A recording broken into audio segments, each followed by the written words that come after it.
Hi, welcome to On the Couch Conversations with Muki. I am Muki Mueng, and today I have a conversation with Clayton Goezaar. Welcome to On the Couch, Clayton. Thank you, ma'am. How are you today? I'm good. Yes, I'm great. very well. Great.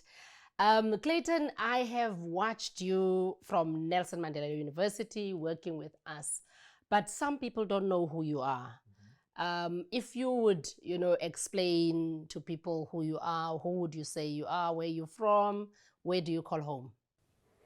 Well, I was born in PE, Gelvandale, where I still resides, to Beulah and Ellister Peters. Okay. Calvin has always been home. I don't know for how long still, Yeah. but that's where I grew up. That's where I've learned quite a bit of life. Let's talk about learning of life. Growing up in Gelvandale, and people who are removed from Gelvandale have stories to tell about Gelvandale, about crime and all of the other things that are happening. But there's life as well in Gelvandale. So, growing up in Gelvandale, what has been your experience? Well, there's always two sides to everything in life. And yeah, you do have the bad and you also do have the good.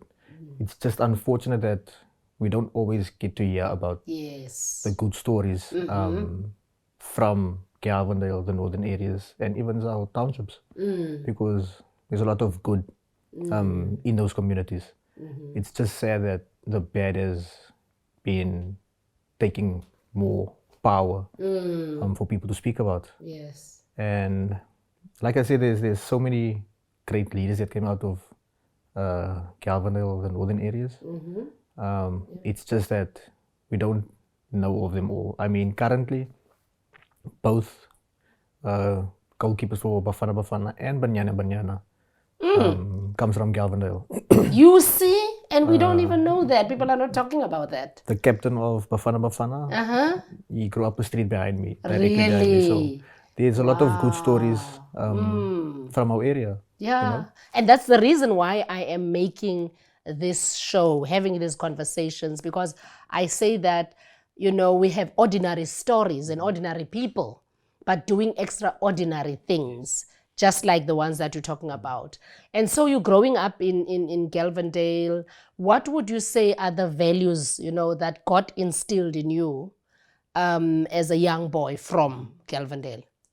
So growing up was a bit difficult, and it almost deterred me from certain things, from the values that I grew up with. And the type of values that really sticks with me is honesty, Yes. being open to people, and there was a period where, like I said, I almost went the wrong direction. But thinking of what my parents and especially my mother has instilled into me, I had to just realign myself with what is important. And that's where I realized that if I'm not honest to myself, I won't be able to be honest to other people. Yes. And that will just become problematic. And for me, honesty is one of the strong pillars that I base my life upon, and Yeah, and talking about your mother, you're saying especially your mother. Let's go to your family. What kind of family, did you grow up in? so my late dad, used to be a drug lord.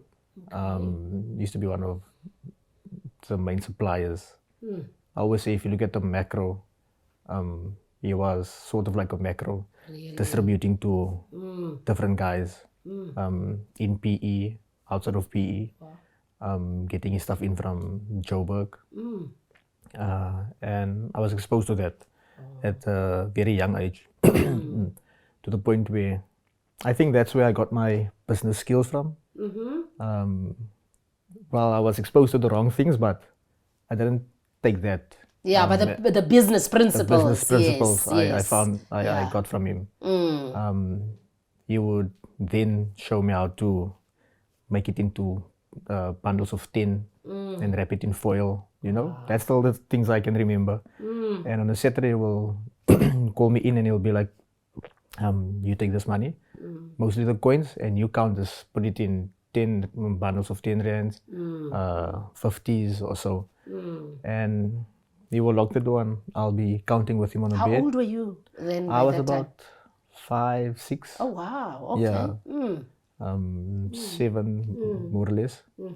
And I would look forward to sitting with him on a Saturday morning on a bed and just counting the money, you know. Unfortunately, he was killed when I turned 10. Wow. But then that's where my mother came in, having to raise 5 kids on her own. So we had a very lavish lifestyle, not extravagant, but we had lack of nothing. Yes. And when he passed away, all of that was taken away. We lost the money, we lost the vehicles, we lost property. You know, Yeah. we literally went from this all the way down. And that was very tough times, growing up as a youngster. Yeah. Because here you don't understand what's happening, because the one moment your parents could give you everything you wanted, and the next moment, in a space of a few months, Sure. we had nothing. Gone. My mother was without a job. I think whenever she will speak about her life, she will reflect back on the lowest moment in her life was when she worked at a bikers rally, Okay. where she had to clean toilets. Oh. And I can only imagine what it could have been like for her, Yeah. you know, having to go that extra mile just to Yes. feed the kids. And for me, one of the lowest moments was the night when she had to share a 50-cent packet of chips Wow. between 4 of us, you know. And I told myself, I will try everything in my power not to go through this experience again. Yeah. And that's when, not long after that, the lady came, I think also from Grabrinet. Okay. She asked us for a place to stay, and she showed me how to make fudge. Yes. And that's when I was buying and selling things, not the legal way. Okay. Not the legal way. And when I got the wake-up call was when guys brought a stolen car to me and said, dude, can you get a buyer for this?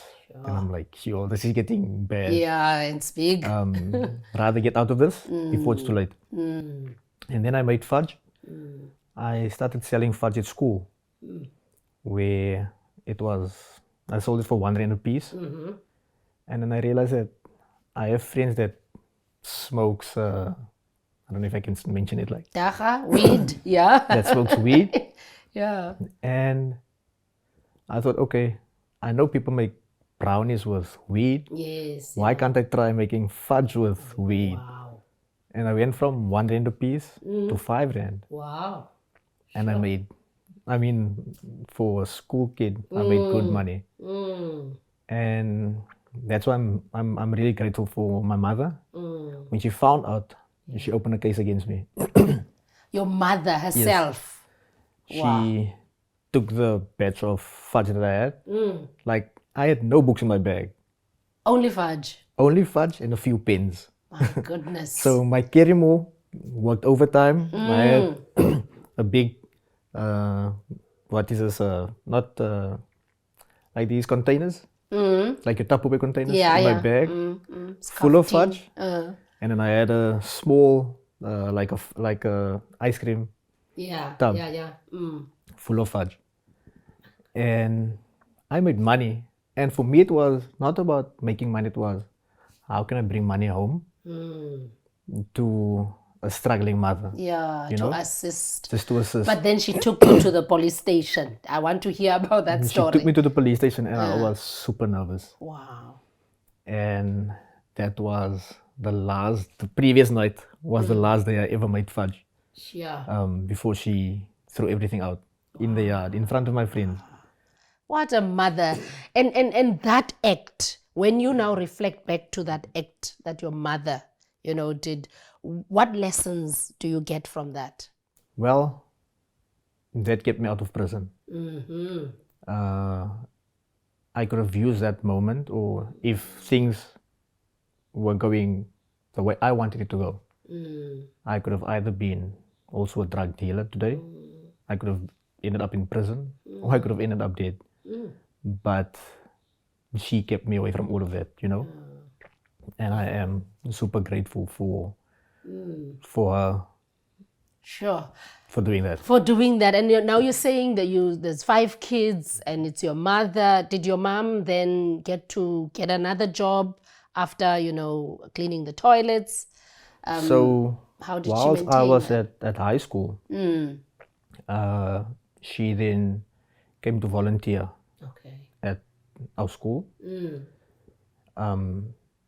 Because she's not working, she can't pay school fees, so they have the system at school where if your mother is at home or your father is at home, they can come work at school and then they don't need to pay the full amount of school fees. System.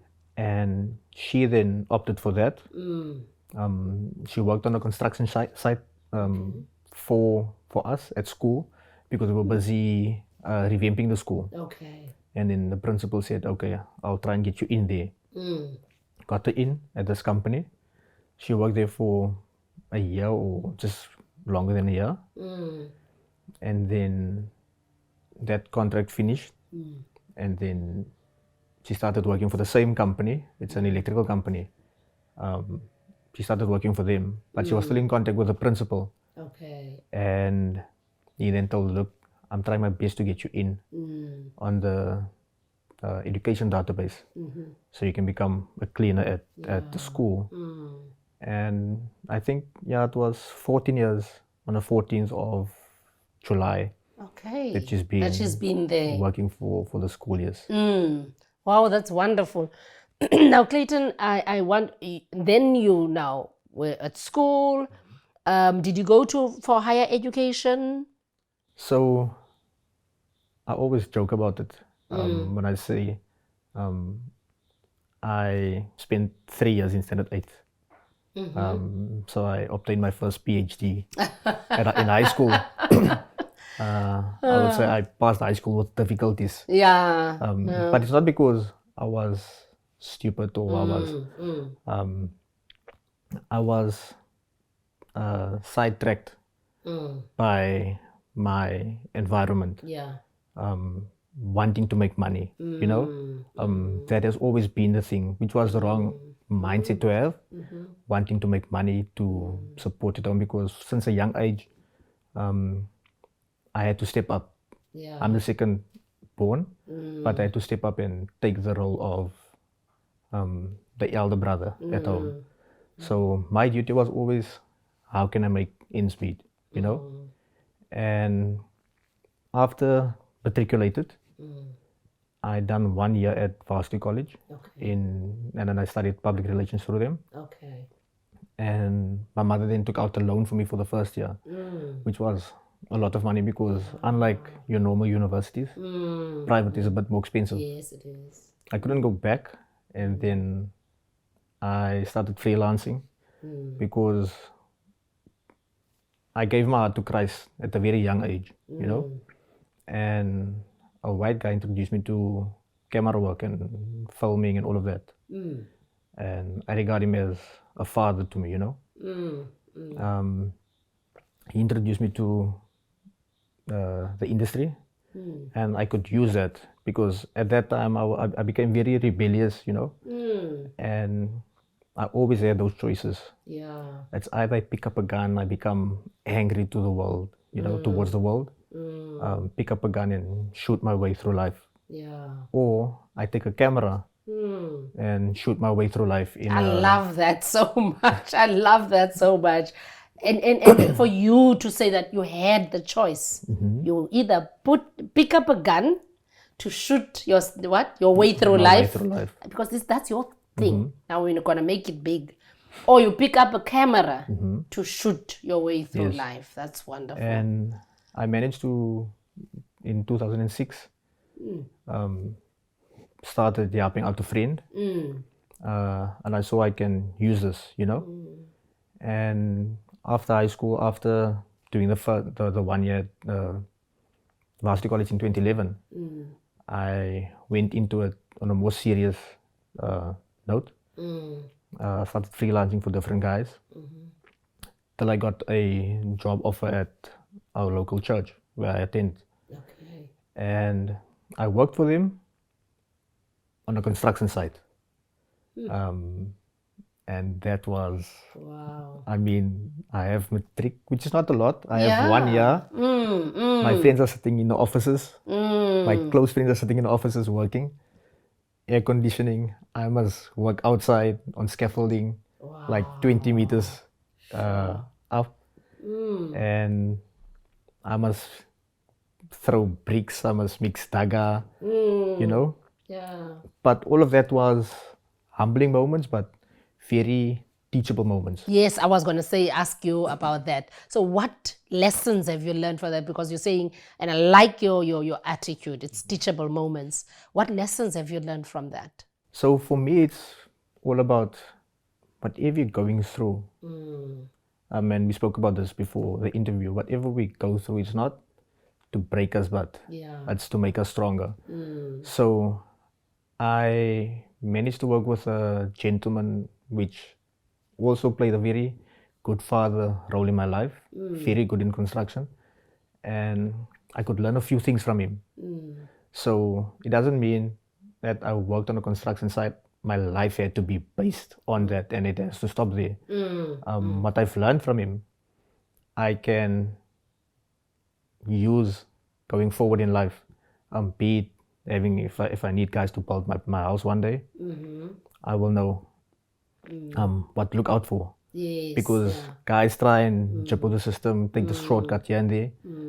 But those moments, me being on a construction site, I've learned from guys that's been years in the industry, and that's how I can use all these challenges to my advantage going forward. Yeah. And I've seen you at Nelson Mandela University.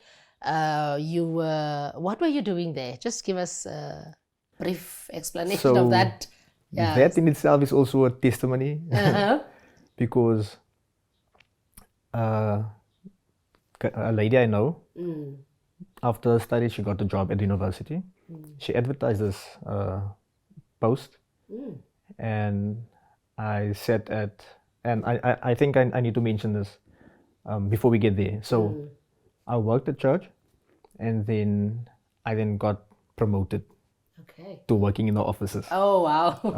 Better job. I was thrown in the deep where they asked me if I am interested in starting to do editing. Okay. And I started doing editing, and it went well. I started doing editing. I learned a lot. And in 2015, I applied to study again at NMU. Okay. And then I went to my bosses, my manager at the time, and I said, hey, we being motivated to study. We hear this a lot. I applied to go study. And this is not to speak bad about anyone or any of that. And to my surprise, they said, because I think our work, especially in the media industry, you can work remotely. And I think I was already ahead because I wanted to work from home. And COVID came and we were forced to work from home. 4 years before that. So they said, look, it's either you work or you study, but you can't do both. And I opted to go study. And I was without a job. And I had it all figured out, like with the money I get from work, I'll pay my tuition fees monthly. I'll still have money to give at home. And I was without a job. I'm left with this big debt which I didn't know how to pay. And a gentleman by the name of Jerome Smith opened up his doors to me. And he said, here's my office. If you get gigs, if you take photos, you can come edit here without charging me a cent, which I am grateful for. And basically everyone around me shut their doors, and he was the only one that gave me space.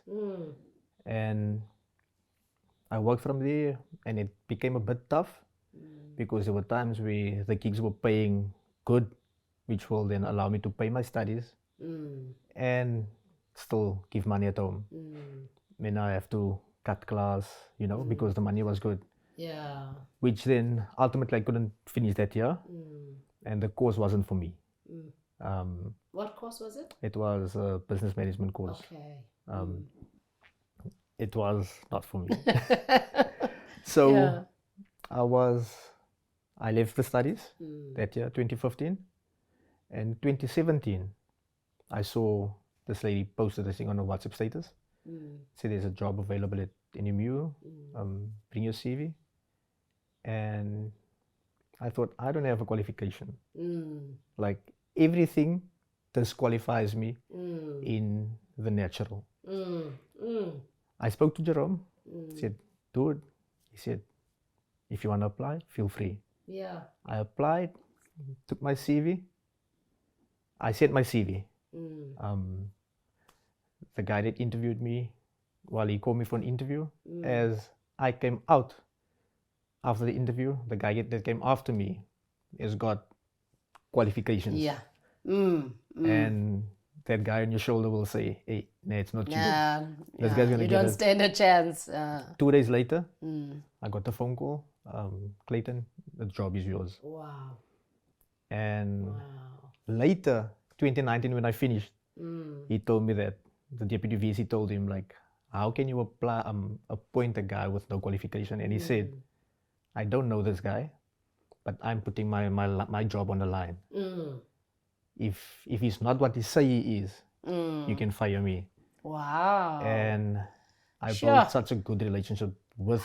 Talk about guardian angels, people who open up doors, because sometimes people think it's cliche. We're talking about these doors that are being opened. And what you said now, a lot of people sometimes look at their CV, look at the advert, and they see two things that they don't qualify for, and they disqualify themselves. But you need to have that. I'm so glad for Jerome who told you that you need to apply. That is so wonderful. And so now I want to come to me. Before we come to your business venture, I was diagnosed with cancer. I put it out there on Facebook. You saw it.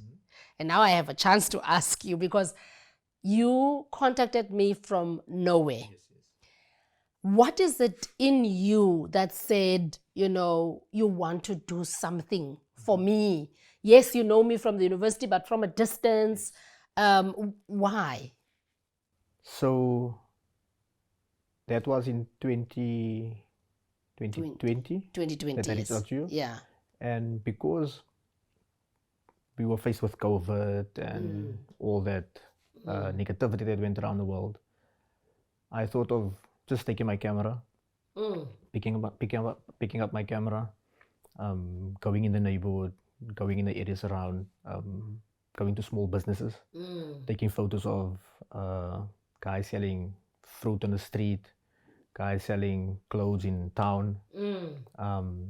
Another colleague of mine that used to make platters, but fancy platters. So I thought I'll go around and I'll just shoot these people and give someone else a sense of hope. And I never knew you were battling cancer. And when I saw your post, I thought to myself, I'm gonna reach out to you because I don't know your story in full, but from what I've seen on Facebook or social media, your story can bring hope to someone else that's facing or that's going through either cancer or some other illness. And that was purely just me reaching out because through my work, I don't know how many other people's lives can be touched through that. Yes. And that was purely the motivation behind it. Wow, that's beautiful. Giving hope. You see, that's why you took the camera and shoot your way through life. Now, let's talk about your businesses. You run a few businesses. Tell us a little bit about them. So I have the photography, which I put on hold or placed on hold, because the photography for me, I see it as only Clayton makes money. Okay. I can do a wedding, I can do a farewell. Like today, someone asked me if I'm available to take photos this afternoon, and I gave that to someone else. Wow. Because for me, the money is not the motivation. So I placed the photography on hold because with what I'm doing in the car wash industry, it's more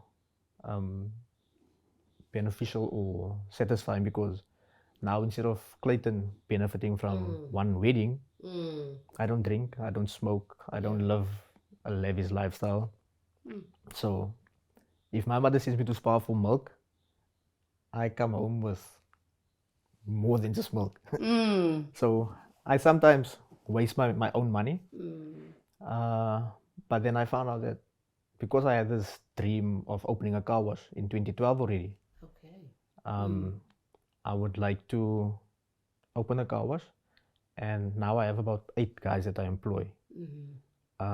Now I have 8 families That you feed. that I feed through the help of or through the Yes. customers that come to the car wash. And that's my motivation. That's the driving force behind why I do what I do, because a few weeks ago I had a young guy coming to me. He walked past, you could see this guy just walks around asking for money, and he stopped and he's like, "Can I help?" I said, "But you're still in school." He says, "Yeah, can I do it weekends?" And I asked, "So what do you want to do with the money? Where do you come from? Who are you?" He told me both his mother and father are late. They passed away when he was young. I mean, he's in grade 7. I Wow. asked, "What do you want to do with the Very money?" The first thing he said was he wants to buy dog food. And I'm a dog lover. Okay. And already he got into my heart. And I said, "Is that all?" He said, "No, I want to buy school pants. I want to buy school shoes." And those are the type of things that drives me, because like I said, instead of Clayton making money, Yeah. now we all make money so that you guys can. And I'm honest about it. The car wash doesn't pay me a cent. If I do need money, you must know, if I say yes to a photography job, I need money. Okay. But other than that, the car wash don't pay me a cent as yet. I also have a tire business on the side, Okay. which is not 100% functional. That's in partnership with another friend, and we still need to sort out a few things. However, the long-term goal is to open up a fitment center, where I want to give the same service that you will find at your other tire fitment. Pardon, I want to give the same service you will find at your other fitment centers. You know, Yeah. because we don't have that. Now you have the businesses. So what lessons have you learned? Is it only one car wash, or do you have 2 car washes? I have 2 car washes. I'm in the process of opening a third one. Really? Yes. Wow. And then there's a police officer in the area that approached me with 3 other premises Wow. that he wants me to venture Yeah. with him. So you're really expanding, you know? The goal for this year is before the end of 2022, I want to have 5 car washes of my own. Wow. That's the goal. And you'll be feeding more mouths, because then you'll need people to manage some of these sites as well. So my question then is, what lessons have you learned, you know, from all of this? Because look at your upbringing, you know, look at the down moments in your life, and you are up again. For someone watching, what would you say are, you know, the advice that you can give to someone about life in general? Yeah. something that sits very strongly with me is, and sometimes it's a cliche, but I believe in we shouldn't burn bridges. We need to build bridges, and we need to build strong bridges with strong foundations, because a friend of mine told me a few weeks ago when I spoke to him about something, he said, look, you have two types of people in this world. You have the givers, and then you have the takers. The takers can be friends that's been with you for all your life. But their main aim is they will only phone you when they need something. And this comes from a 27-year-old guy, and he's got a lot of wisdom. He's like, they will only contact you when they need something. And because people know you're a giver, they want to tap into your resources and exploit that from you, you know. And for me, building solid relationships, I'm not speaking about networking, I'm speaking about solid relationships where a friend of mine got stuck one morning, like at 3, in the most dangerous area in the northern areas. It's called the Ghat. Wow. Okay. He phoned me 2 o'clock or 3 o'clock in the morning. His car got stuck on his way from his girlfriend. He phoned me, and I don't have a car. He walked to my house, and we were gonna walk back. Wow. And this is just how the spiritual world works. I walked with him, and at the same time, a neighbor down the street pulled out. He was going to take his girlfriend to work or home, and I could ask him if he can just take us to get this guy's car started with some fuel. And that is when you build solid relationships. Wow. You get up for your friend, you get up for your brother, you get up for your sister, you know. And that's what I stand for. Wow, that's wonderful. Any parting words where you feel that this I must say? Yeah. So for whoever's watching, if you feel you have an idea, if you feel you're stuck at work, because in 2020 I felt I'm stuck at work. And 2 days before lockdown, I said I want to finish off at work. I didn't know what I'm going to do with my life, but I knew God has got something great installed for me. You know, so if you're watching this, get up and do what you feel is right. For guys that's in business, try and be multidimensional. Don't just look at looking life through a funnel. You're baking biscuits, that's going to be you for life. Don't sell yourself short. Even if you're at work, promote whatever you're doing, you know. Promote yourself, sell yourself to your colleagues, but don't be one-dimensional. Try and do different things, because you'll find that being in one place or doing one thing, other people will come, they will try and do the same thing, and that will make things difficult. But being multi-dimensional, multiverse in different things creates more opportunity, because one of the other things I want to do is open a grocery store. Okay. And it might not be tomorrow, but Yes. I know that's going to happen. But I can't allow myself to just be stuck and see myself, no, I'm going to wash cars for the rest of my life, because that's not what I'm called for. But whatever God has placed within me is far greater what I can think of, you know. And that's what I have to. And God will create those opportunities. He will bring that idea to your mind. I'm so inspired, because you're talking about multi-dimensionality. And that's something that really I think a lot of us must learn from. But working hard, and also knowing that, you know, God is there, you know, and will show you the path. Thank you so much for your time, Clayton. It was wonderful having a conversation with you. You've lived a life, really, that a lot of people might, you know, just dream about, you know. And I've just said to someone earlier that people see the Clayton and see car washes, and they're going to see now 4, 5, 6, and they want that. But they don't know the 6-year-old who had to count those coins and the discipline that was instilled in you at that particular moment. And those are the things, those values, those principles are carrying you through. So thank you so much for your time. There you have it, ladies and gentlemen. It was a wonderful conversation with Clayton Goezaar. Until next time.